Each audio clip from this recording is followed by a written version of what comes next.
सिंध में आइंदा 14 दिन लॉकडाउन मजीद सख्त होगा। वजीर आला मुराद अली शाह कहते हैं खतरा महसूस कर रहे हैं, इसीलिए लॉकडाउन बढ़ाया। मोटरसाइकिल पर बच्चों के साथ जाने पर सख्ती से पाबंदी होगी। प्लम्बर, दर्जी, हज्जाम की दुकानें खोलने की इजाजत नहीं दे रहे।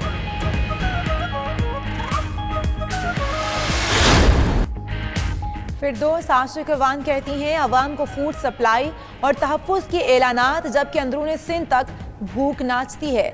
वफाकी हुकूमत सिंध के लोगों को बेयारो मददगार नहीं छोड़ेगी। वज़ीर आज़म ने यकजहती बरकरार रखने के लिए फैसलों का इख्तियार सूबों को दिया। सिंध हुकूमत का तर्जुमान कौम को तकसीम करने की कोशिश करता है। हलीम आदिल बोले, सिंध में बिला इम्तियाज लोगों को अरबों रुपए दिए गए।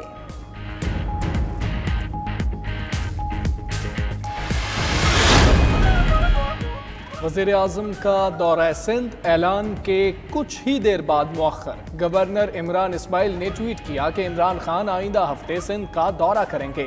फिरदौस आशिक अवान कहती हैं वज़ीर आज़म का कल कराची का दौरा शेड्यूल नहीं है। उधर मुराद अली शाह का कहना है वज़ीर आज़म जब चाहें सिंध आएँ, दरख्वास्त है मजमा ना हो। इमरान खान अपनी गाड़ी में भी SOP पर अमल करें।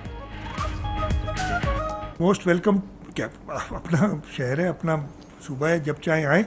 एक रिक्वेस्ट ज़रूर होगी जब भी वो आएंगे। उसूल हैं जो मेरे पे भी फ़र्ज़ हैं, आप पे भी फ़र्ज़ हैं। मैं ये रिक्वेस्ट ज़रूर करूँगा कि ख़ुद ही उन्होंने कहा है कि सूबे जो मर्ज़ी है कर लें, तो जब इस सूबे में आएँ तो वो झमघटा ना खड़ा करें। सुप्रीम कोर्ट के सामने गैर संजीदा रवैया, वज़ीर आज़म की मुआवन ख़ुसूसी सेहत की सरजनिश।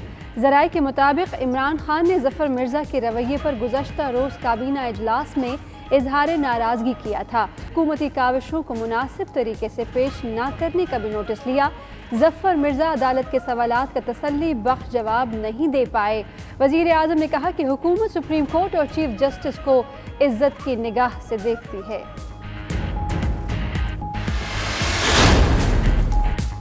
बलोचिस्तान हुकूमत का भी लॉकडाउन में 30 अप्रैल तक तोसी का फैसला।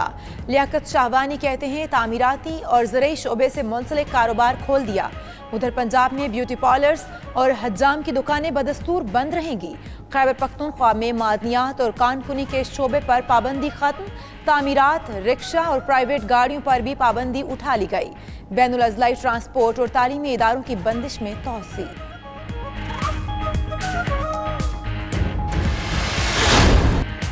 मईशत की बहाली के लिए वफाकी हुकूमत की कोशिशें। लॉकडाउन के दौरान मखसूस शोबे खोलने के फैसले पर अमल दरामद। सनती पहिया चलना शुरू। फैसलाबाद और दीगर शहरों में कारखाने खुल गए। ऑटो पार्ट्स, ज़राई मशीनरी और दीगर आलात की दुकानें भी खुल गईं। उधर तामीराती सनत के लिए पैकेज और ऑर्डिनेंस भी तैयार। कम लागत हाउसिंग मंसूबों के लिए टैक्स की छूट 90% तक होगी।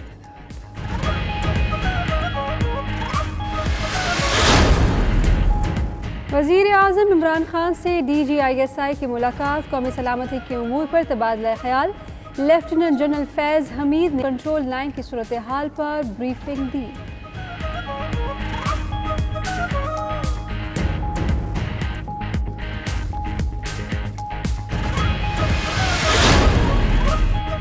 मुफ्ती तकी उस्मानी और नूरुल हक कादरी का टेलीफोनिक राबता।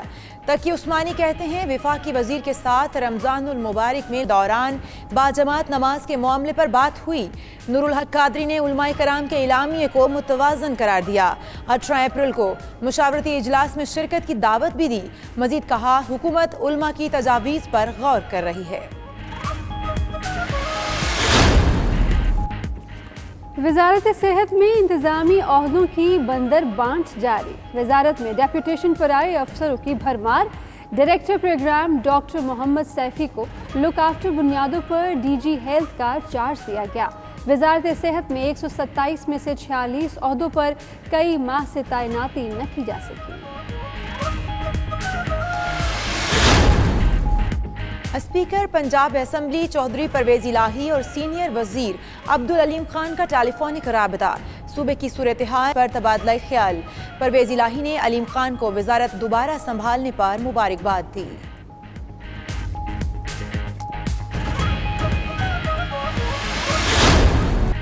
आलमी इदारों में वज़ीर-ए-आज़म इमरान खान की कामयाब पॉलिसियों की धूम। 10 बिलियन ट्री सुनामी मंसूबा दुनिया के लिए शानदार मिसाल बन गया। वर्ल्ड इकोनॉमिक फोरम का ट्रिलियन ट्री मंसूबे का ऐलान। इमरान खान के खिताब को मुहिम का हिस्सा बना लिया।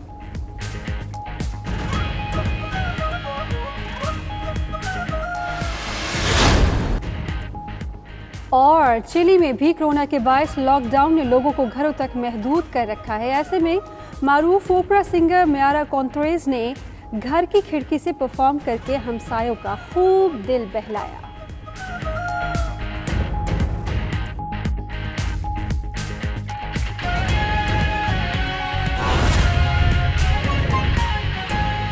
से फैसले कर रही है और ये ज़्यादा ज़रूरी इसलिए भी हो गया है कि मैंने पिछले कुछ दिनों के अंदर सुना है ज़िम्मेदार सियासी लीडर्स जो हैं उन्होंने भी कुछ ऐसी बातें की हैं कि कोई कोऑर्डिनेशन नहीं है। ये अल्फाज इस्तेमाल किए गए, कोई कोऑर्डिनेशन नहीं है। तो मैं आपको ज़रा सी तफसील में बताना चाहता हूँ कि कोऑर्डिनेशन कैसे की जा रही है और जितने भी लोग पाकिस्तान में इमरजेंसी सिचुएशन के अंदर काम करते रहे हैं उन सब की मुश्तरका राय ये है कि आज तक पाकिस्तान की तारीख में कभी भी किसी इमरजेंसी हालात के अंदर इतनी ऑर्गेनाइज तरीके से, इतनी मुनज़्ज़म तरीके से आपस में कोऑर्डिनेशन नहीं की गई जितनी आज की जा रही है। वफाक, तमाम सूबे, आज़ाद जम्मू एंड कश्मीर, गिलगित बल्तिस्तान, सबके दरमियान नेशनल कोऑर्डिनेशन कमेटी इस निज़ाम के ऊपर जो सबसे बड़ा फोरम है वो है। वज़ीर-ए-आज़म चेयर करते हैं। तमाम सूबाई वज़ीर आला और आज़ाद कश्मीर के वज़ीर-ए-आज़म जो हैं वो उसके अंदर शिरकत करते हैं और उसके अलावा कुछ वफाकी वज़रा भी होते हैं। मेरी गिनती के मुताबिक आज NCC का 9वां इजलास था, यानी कि जब से ये फोरम बना है तो पिछले 1 माह के अंदर लगभग 9 दफ़ा इसकी मुलाकात हो चुकी है। तो आप सोच सकते हैं कि ये कोई हफ्ते में कोई तकरीबन औसतन 2 दफ़ा मुलाकात होती है। मैं ये भी बार बार लोगों को याद दिलाता हूँ कि इस वक्त ये लोग जो शिरकत करते हैं, जो सूबाई वज़ीर आला हैं, आज़ाद जम्मू एंड कश्मीर के वज़ीर-ए-आज़म हैं, ये 4 मुख्तलिफ सियासी पार्टियों से ताल्लुक़ रखते हैं। गिलगित बल्तिस्तान और आज़ाद जम्मू एंड कश्मीर की इस वक्त हुकूमत मुस्लिम लीग नून की है। सिंध की हुकूमत इस वक्त पीपल्स पार्टी के पास है।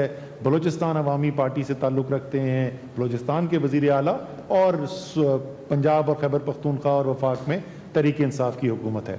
तो ये तो जो ऊपर निज़ाम है उसको और मज़ीद स्ट्रेंथन करने के लिए, ताकि ये तो पॉलिसी साज फैसले करेंगे, उसके बाद उन फैसलों के ऊपर अमल दरामद करवाना और वो तब ग्राउंड से सारा काम करके वो रिसर्च जिसका भी कुछ का जिक्र कर रहे थे ज़फ़र मिर्ज़ा साहब, कुछ उसका हमाद अज़हर जिक्र करेंगे, कुछ उसका मोहित यूसुफ करेंगे। ये तमाम जो मुख्तलिफ उसके पहलू हैं उसकी कोऑर्डिनेशन करके, रिसर्च करके, आपस में मुशावरत करके NCC के सामने फैसले रखने की जिम्मेदारी नेशनल कमांड सेंटर के पास है।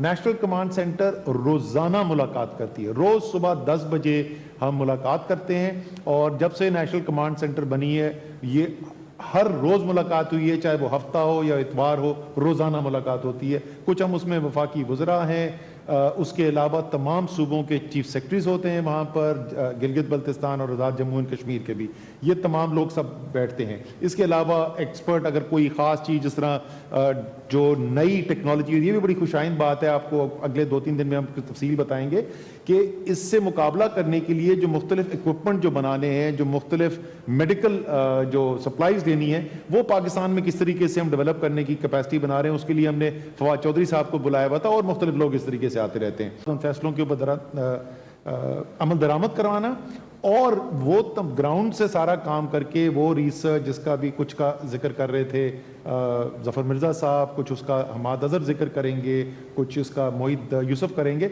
ये तमाम जो मुख्तलिफ उसके पहलू हैं उसकी कोऑर्डिनेशन करके, रिसर्च करके, आपस में मुशावरत करके NCC के सामने फैसले रखने की जिम्मेदारी नेशनल कमांड सेंटर के पास है। नेशनल कमांड सेंटर रोज़ाना मुलाकात करती है। रोज़ सुबह 10 बजे हम मुलाकात करते हैं और जब से नेशनल कमांड सेंटर बनी है ये हर रोज़ मुलाकात हुई है, चाहे वो हफ्ता हो या इतवार हो, रोज़ाना मुलाकात होती है। कुछ हम उसमें वफाकी वज़रा हैं, उसके अलावा तमाम सूबों के चीफ सेक्रेटरीज होते हैं वहाँ पर, गिलगित बल्तिस्तान और आज़ाद जम्मू एंड कश्मीर के भी, ये तमाम लोग सब बैठते हैं। इसके अलावा एक्सपर्ट अगर कोई ख़ास चीज़ जिस तरह जो नई टेक्नोलॉजी, ये भी बड़ी खुशाइन बात है, आपको अगले 2-3 दिन में हम कुछ तफसील बताएंगे कि इससे मुकाबला करने के लिए जो मुख्तलिफ इक्विपमेंट जो बनाने हैं, जो मुख्तलिफ मेडिकल जो सप्लाईज देनी है, वो पाकिस्तान में किस तरीके से हम डेवलप करने की कैपेसिटी बना रहे हैं, उसके लिए हमने फवाद चौधरी साहब को बुलाया हुआ था।